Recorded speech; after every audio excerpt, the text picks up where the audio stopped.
د صوبائی امن جرګې مشران ضلعي صدر رحیم زاده خان، سینئر نائب صدر بادرحمان خان او ضلعي جنرل سیکرټري مجیب الرحمان او عبدالخالق اور پتاوانی نن نشپک کاله مخکې روان شوی کور د امن جرګې په توګه یو ځل بیا آباد کو. د امن جرګې د مشرانو سره سره د پولیس انتظامی مشران ایس آئی جاوید خان او په ګڼ شمېر مشران هم موجود وو. د غونډې آغاز د کلام پاک نه وشو. دین بعد د امن جرګې مشرانو دواړو فریقو ته دوباره روغتون باندې مبارکي ورکړه. دواړه فریقو ته د جرګې مشرانو مجیب الرحمان صاحب، رحیم زاده، بادر امان او انتظامی مشر جاوید خان زیاته کړه چې جنگ جګړې سره کورونه روانیږي او د بچو مستقبل هم تباه کیږي، او دا هم وي چې داسې کار او خبرونه ځان ساتل پکار دي د کومو نه چې دشمنۍ او تربګنۍ جوړیږي. په دې موقع دواړه فریقه یو بل ته ورترغاړه وتل او د جرګې په مخ کې دا واده وکړه چې آینده به مونږ چرې داسې کار ونکو چې زمونږ پرې بیلتون راشي. دواړو فریقو د امن جرګې د مشرانو او پولیس انتظامی د صدر تانی د ایسیچو عجب خان هم شکریہ ادا کړه،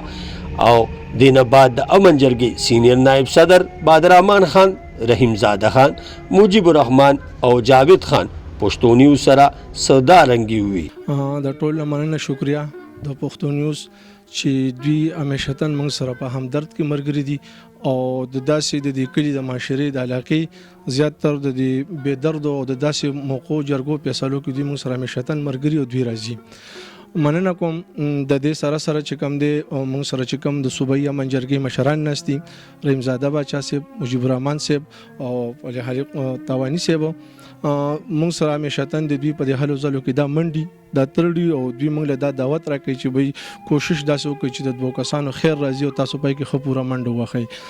په نننۍ خوشحالۍ سره انشاءالله الحمدلله زه ټول ته مبارکباد ورکوم چې دواړو فریقینو زموږ خبره ومنله، دواړو فریقینو ګخ کاته کړله، او چونکې دا دومره نږدې فریقین وو چې زه به دا ویم د دوی د رښتې هغه تناوز داسې وو چې هغه غم خادي هم د هغوی د لحاظ سره اوټ کېدله. زه د دوی شکریہ ادا کوم د دې مشرانو چې دوی دواړو یو بل ته ګخ کته کړه. د صوبایي امن جرګې په تعاون باندې دوی نن کېناستل، د دوی هغه روغه فیصله وشوله، هغې سره موږ سره ټول مشران مرګي راغونډ شوي دي. د دې سره چې کوم دی زه د خپلې صدر تاڼي شکریہ ادا کوم د عجب خان سیچو او د جاوید خان چې موږ سره په دې نږدې علاقه باندې ډېره د خپل وس مناسبت سره ښکلې منډې تړلې وي، هلې ځلې کوي، او زه د دوی د ډیپټۍ نه ډېر زیات په دې وجه باندې زه ډېر زیاته خوشحالي په دې خبره کوم چې الحمدلله دوی داسې ډیپټي او داسې دغه موږ سره وکړو په دې علاقه باندې چې الحمدلله که د منشیاتو څخه خبر راغلی ده، که نور داسې خبر راغلی نو دوی پورې هغه ځای ته ځان رسولی او د هغې خبرې ریکوري اخیستې ده. زه دوی له مبارکباد ورکوم چې دوی موږ سره په دې روغه فیصله کې ناست دي، او زه ویم ده د مشرانو ته هم دواړو فریقین ته هم چې د نن نه بعد یو بل سره به داسې ورورولي کوئ او داسې به کوئ لکه څنګه چې د لومړۍ رشتې نه ستاسو سټارټ اخیستل شوی، او زیاتر زړه د بهانه د الله د اصولو د هغه لارې نه ده چې یو بل د زړه نه وبخید وي او د یو بل سره داسې رشته وساتي چې څنګه لومبنۍ وه، ځکه چې په دې کې زموږ یو بچی هم ناست دی په هغه کورنۍ کې چې د دوی رشته ورورولي واپس داسې جوړه شي چې د چا په سوچ کې هم نه راځي چې بیا ورانه شي. چې دا زموږ کمرونه راغونډ دي د کې ډېر کوششونه شوي، خو چونکې امن جرګه چې دا د زړه نه کوشش کوي، د زړه نه منډه تړوي، او نن الله تعالی هغه دواړه فریقین یو ځای کړه او دې کې روغه وشوه. یوازې د امن جرګې دا کار نه دی چې هغه صرف دې پسې ګرځي، بلکې سود، انډرپالۍ، منشیات یا داسې چا کورنۍ جګړې، د جنگ جګړې، د مرګ مړي، په هغې کې موږ سره انتظامیه پوره کوآپریشن کوي او موږ لګیا یو چې چاته هم داسې قسمه تکلیف وي، څوک هم په داسې څیزونو کې ککړي، هغې ته زه خواست کوم چې هغې راشي، امن جرګې له راشي، هغې له یو اپلیکیشن ورکړي او دا امن جرګه نه وړ غواړي نه نوړ غواړي، خپله منډه تړوي، 200 روپۍ خپلې لګوي او خلکو له روغه راولي. چونکې دا دواړه خو یو فیملی ده، یو رشته ده، او د 8 کالو نه دا مسله و د دې ترمنځ ناچاکي وه پکې، نو هغې باندې به مختلف مواقعو باندې د دوی تو تکرار کېدل. په دې کې څونه پورې منډې چې د کلي خلکو والي زمونږ لوکل د جرګو مشرانو پکې والي هغې ته مونږ مبارکي ورکوو او د هغې د کوششونو ستاینه کوو. کو په دې کې ووایو چې دا 2-3 کاله زمونږ خوږ ورور زمونږ مشر عبدالخالق تاواني صاحب هغې هغه کمې ستونزې چې وې د هغې کمې منډې وې نو د هغې په برکت باندې ماشاءالله نن مونږ دلته راغونډ یو د خیر په موقع باندې، چونکې دا پلیټ فارم نن کو کم جوړ شوی دی نو زه مبارکي ورکوم 2 انتظامی غړو له.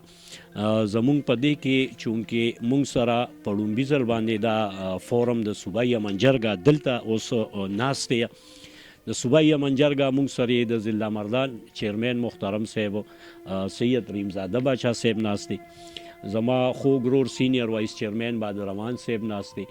زه ستاسو ملګری ملک مجیب الرحمن جنرل سیکرټري ناست یم. زمونږ او د ایڈمنسټریشن د سیول انتظامیې چونکې صوبایي یمن جرګه یا په هغوا برای تاوان نه سټارټ مونږ اغوښتې وه چې زمونږ په دې معاشره کې هغوا برای تاوان به کېدل. دا یو قبیح عمل و، مونږ ته تکلیف وه، عوامو ته تکلیف وه. په 2005 کې مونږ دا سټارټ اغوښت او بیا خصوصي مونږ د ټولو ضلعو DIG صاحبان او DPO صاحبان هغوی ته دا مبارکي د هغې شکریه ادا کوو چې اوس په هره ضلع کې د هغې خلاف ډېر ښکلی مهم روان دی، یو برپور مهم روان دی. بلکې نن سبا وګورئ نن سبا چې څوک ته چاته ووایه چې ولې ته د سود کار کې نو د هغه لومبې ذهن کې خاکه رایي چې یا به اوس ریپورټ ته میلیږي او یا به مې د ډېر اسماعیل خان جیل ته لیږي. نو ستاسو ډېر شکرګزار یم او دا ډېره ښکلې مزیداره خبره ده چې داسې فریقین خپل منځ کې تاسو یو کوئ، سنت رسول دی. نو موږ به تاسو سره په دې کې هر قسم امداد کوو، کوآپریشن به کوو، منډه تړه به او زه په دې موقع باندې ستاسو ټولو شکریه ادا کوم. میسج چې کوم دی نو تاسو د امن جرګې د مشرانو دا جاوید خان دی انتظامی دی تاسو واورېد، حقیقت دی هر هغه خبره چې کومه په معمولی خبره باندې دشمنی جوړوي نو هغه اکثر ډېر کورونه روانوي، ګاونډ هم هغې سره رواني، ولې چې که یو ځای کې دشمني وي نو هغه ځای هغه ماحول چې کوم دی هغه اثر دا زمونږ په بچو پریوزي او بیا دغه بچی چې کوم دی چې چا نه مونږ توقع کوو مونږ پرې ډزې کړي دی بیا چرې هم نمایندګي د خپل پاکستان د خپل وطن نشي کولی. نو مونږ له پکار دي چې مونږ د داسې د امن جرګې د مشرانو ملاتړ جوړ شو، د داسې انتظامي څنګه چې DPO صاحب چې هغه د خراج تحسین قابل دی، ولې چې په دې مردان کې مونږ وکتل د ډېر وخت نه کله نه چې هغوی راغلي نو ډېر یو زبردست طریقې سره هغوی خپل دغه کوي. نو دا نن هم چې ګورو نو مونږ په امن جرګې کې داسې په جرګو کې نو انتظامیه هم پکې موجود دي، دا ډېر د خوشحالۍ خبره او مونږ له فکار هم دي انتظامیه هم فکار دي چې دوی د دې امن جرګې سره همیشه په داسې جرګو کې شرکت کوي. نو زه نه وینم چې انشاءالله دا زمونږ دا خلک چې دي دا به یو ښه طرف ته روان شي. با یوسف جان له اجازت راکړئ د خپل کیمرمین شهاب سره پښتو نیوز مردان.